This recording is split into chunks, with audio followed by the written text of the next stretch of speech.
I know this looks like the world's most expensive condom, but I assure you it is not. Instead, this is my 2009 BMW 750i with the N63 engine that I bought for cheap and, as you have probably guessed, has seen far better days.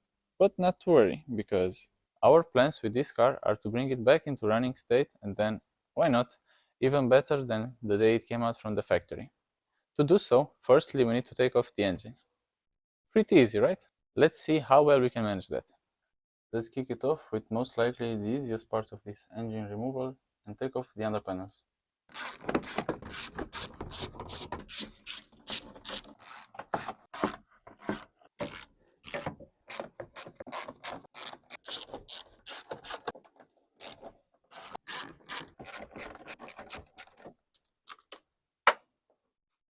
There it goes.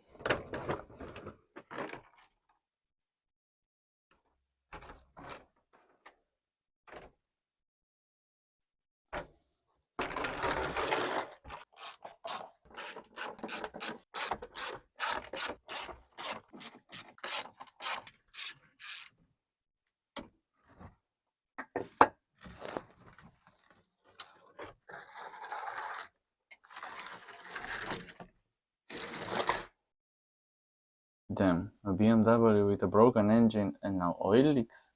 I think this is starting to smell a bit like a scam to me. Up next, we need to disconnect the exhaust, and to do so, we need to remove two nuts from the catalytic converters, two on each side.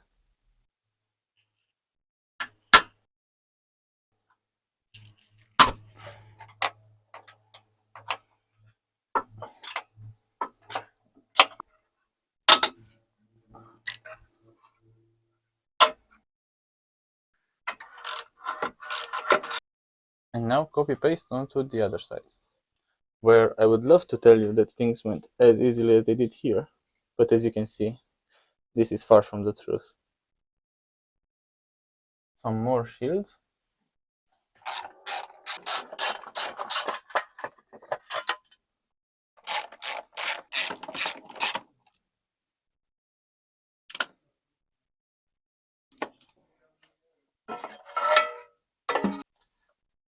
The transmission plug, which we also need to unclip from the transmission itself.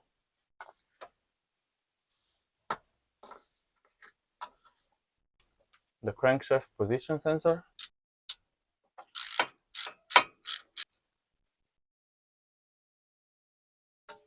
For the cats to be completely loose from the rest of the exhaust, we need to unbolt the exhaust from the transmission for it to be able to slightly lower down.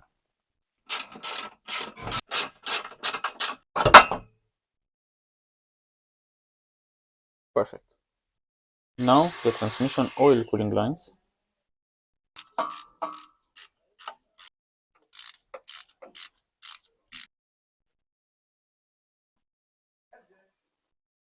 And finally, at least for now, let's deal with the bolts holding the transmission onto the engine.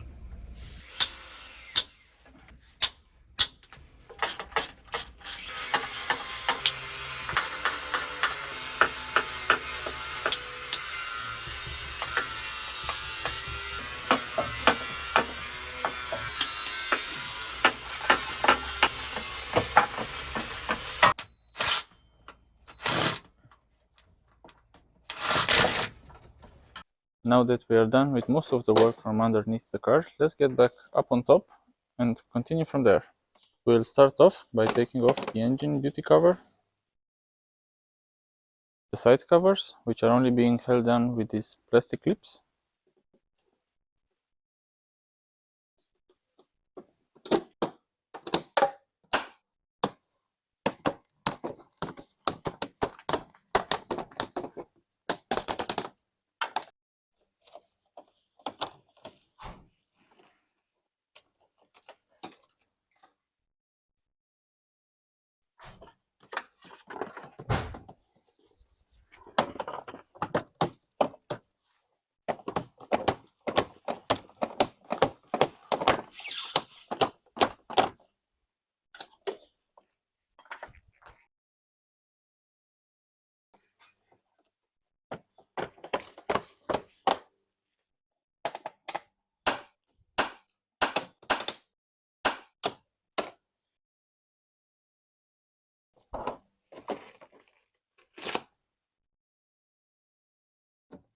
Now that we've got rid of some of these beauty covers, we can go ahead and set the hood into service position.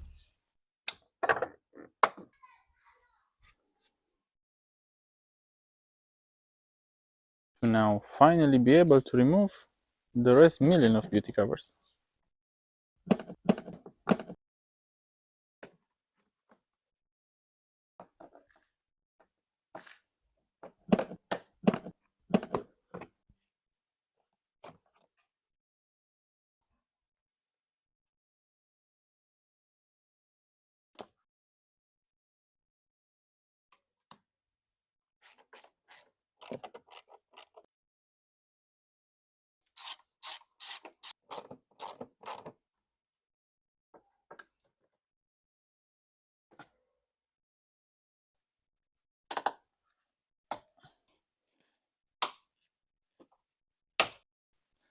Man, do I not hate these stupid plastic clips? For sure hate, for sure. For sure.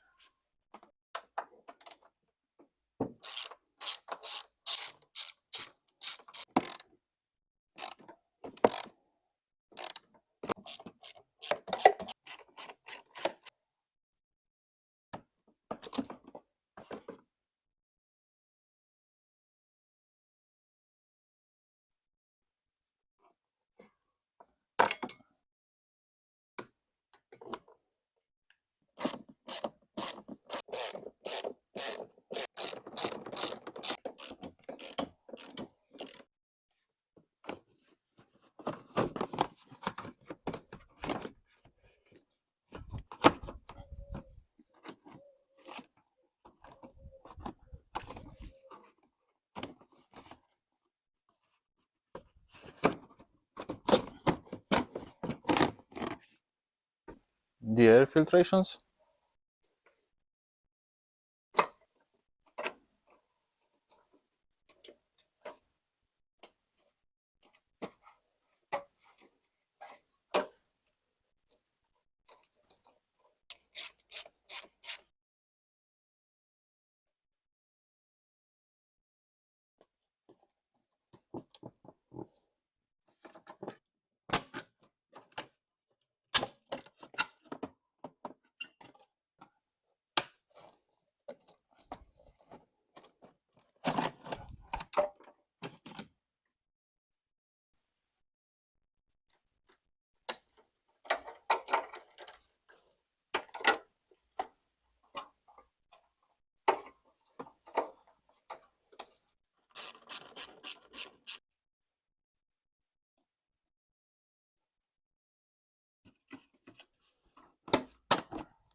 Man, whoever worked on this car beforehand must have been a zip tie master. Just look at all of these. I mean, come on. What's this one even holding? To remove the fan cowl, we need to unclip the intercooler coolant hose.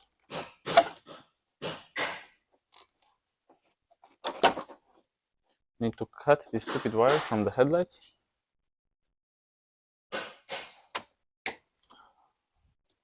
Need to unclip the coolant connection from the fan cowl, which was supposed to also have a bolt, but I guess mine doesn't anymore. And there's also two bolts holding it in on the side.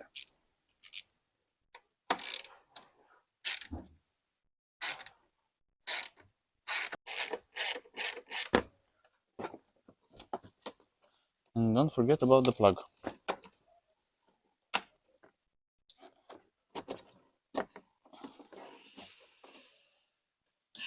And there is also a transmission oil cooler bolt attached to the fan cowl, which you cannot really see, so you're gonna have to trust me on this one.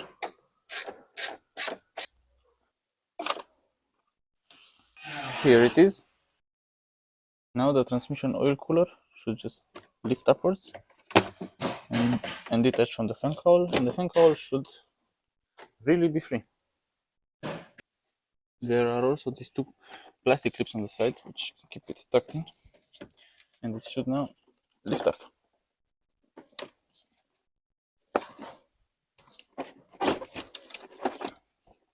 Is there even enough space for this to come out? What the hell?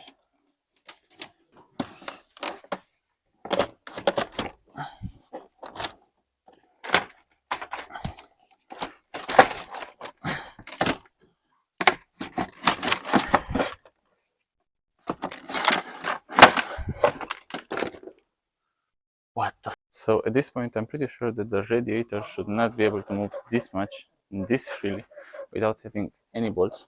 I see there are two holes on each side, which obviously do not have any bolts in them, and there I think should also have been two plastic bolts in here, which are obviously missing. So this is what we are left with. Now, to drain the engine coolant, we need to disconnect the lower radiator hose. So let's do that.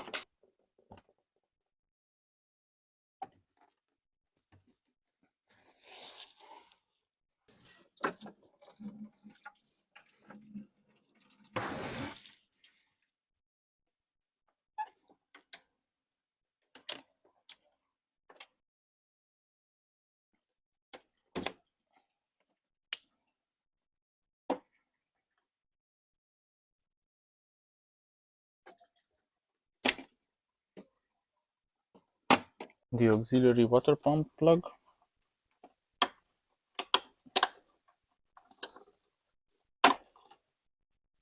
the coolant temperature sensor, and tuck it to the side. Now the upper radiator hose.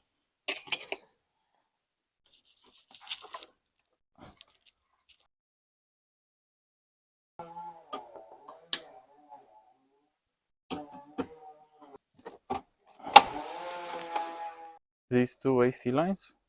Whenever you are working with refrigerant, be mindful that it is absolutely illegal to dispose of it into the atmosphere, and prior to doing any work on this car, I have had a technician come out and professionally pull it out for me.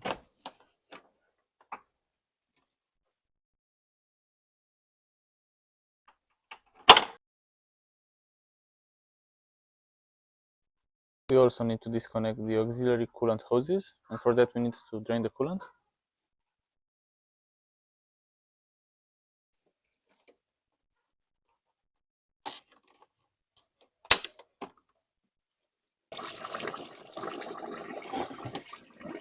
Perfect catch. Alright, that was the auxiliary coolant. And now there's also the lower hose that we need to disconnect.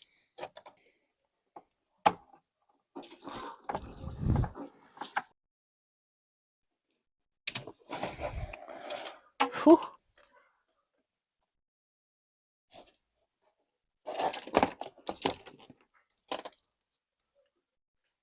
In case you are thinking that you don't see anything at all, Trust me, that's how I'm working most of the times in here. It's such tight spaces that you have to get your hand to, and to unplug these weird connectors that I've never even seen before. Now, to get rid of all of this hot mess, we need to remove the auxiliary water pump, which sits down below and is held in with a T25 Torx. Let's hope we can sneak in the medium guy in there.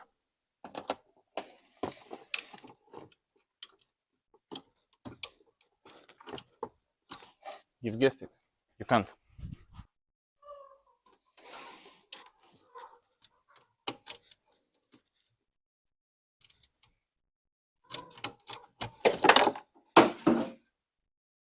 Are you kidding me? And now, this whole thing should just come out. Hopefully.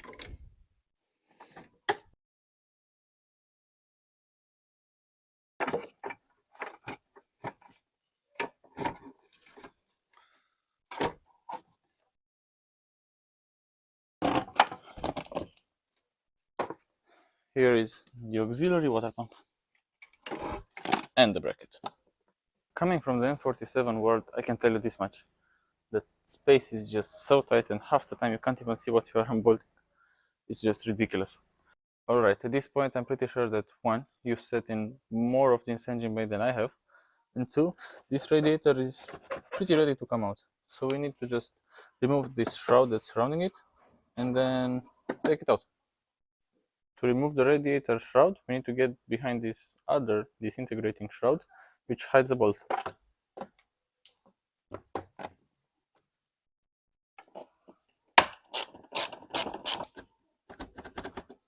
I actually lied. There's two bolts. Just the other one is even more hidden.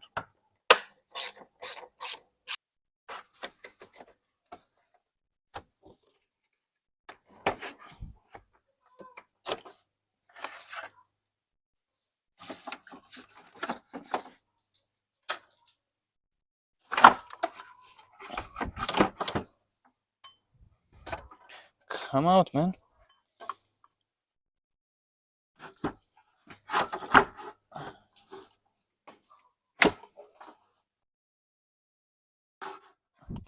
Holy shit.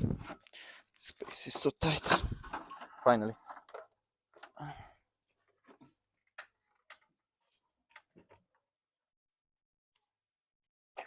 Now, since I finally have some better access, I'll remove this coolant pipe that goes from an intercooler to another and then to the DME to make some more space.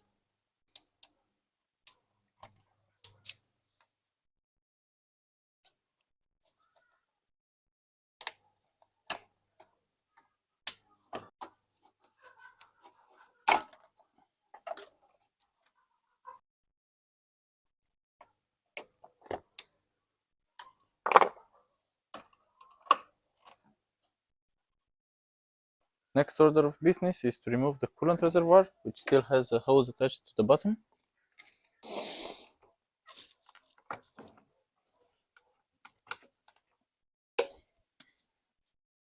Alright, and now a 10mm bolt.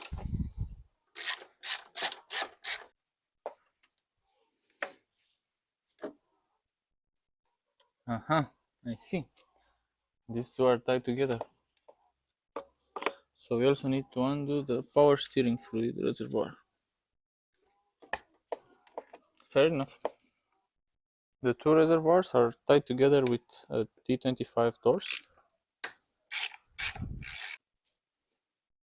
but I think it would be easier to completely remove the power steering reservoir altogether. So another 10mm bolt.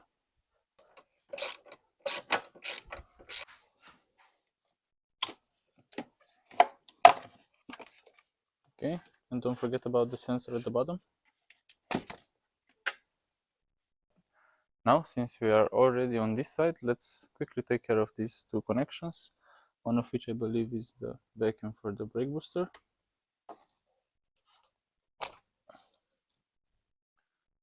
Right, and the other one I believe is the fuel.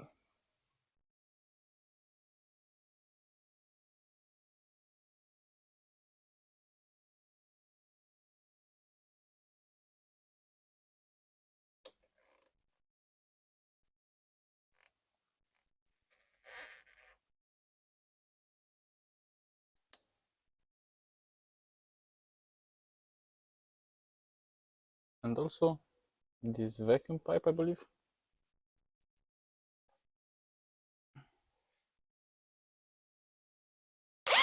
The Bluetooth positive battery terminal.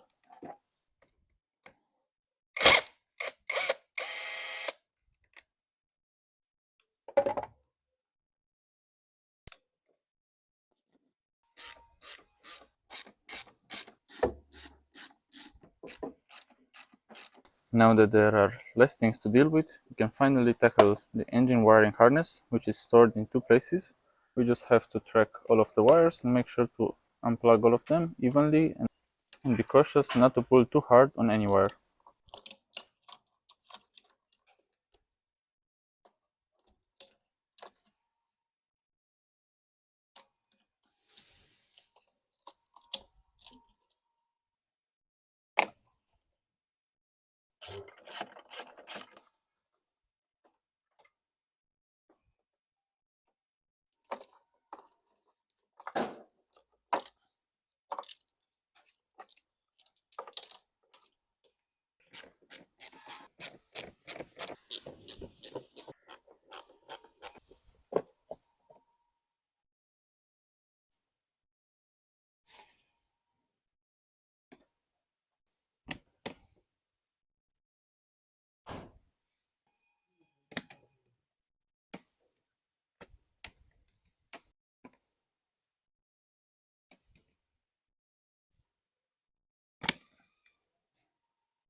There is this pipe that goes to an auxiliary cooler that we need to disconnect, and we should also get rid of this transmission oil cooler, which is gonna make a total mess, but it's gonna make taking out the engine a whole lot easier.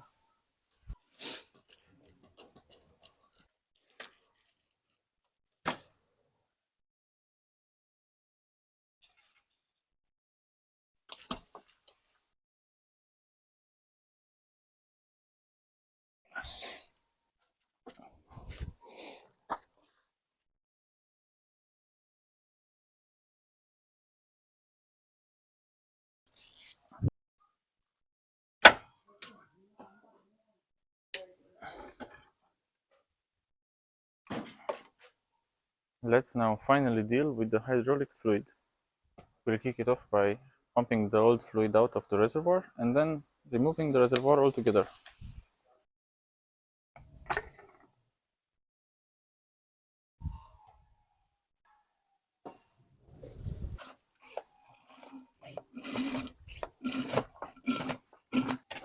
Okay, looks like we've got most of it out.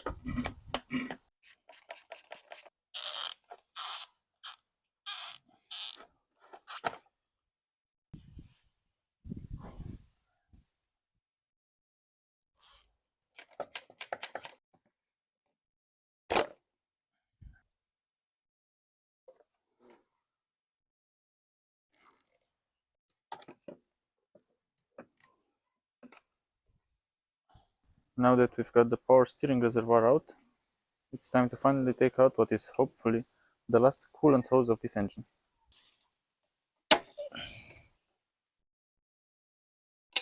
Since this is a low-hanging fruit and it is pretty easy to do at the moment, I think it is a great time to also remove the AC condenser. And since we are already at the AC stuff, there is still one more hose that we need to disconnect.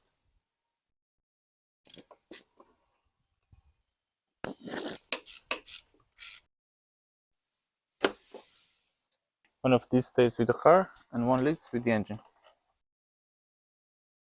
This lonely vacuum hose that uses a quick connection.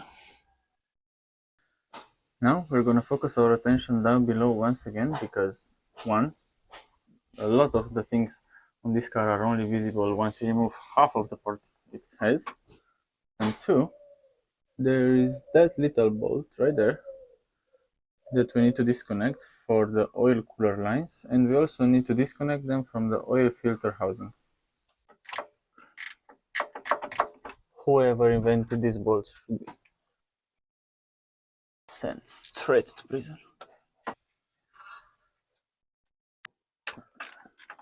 And now the impossible mission. Try not to spill too much.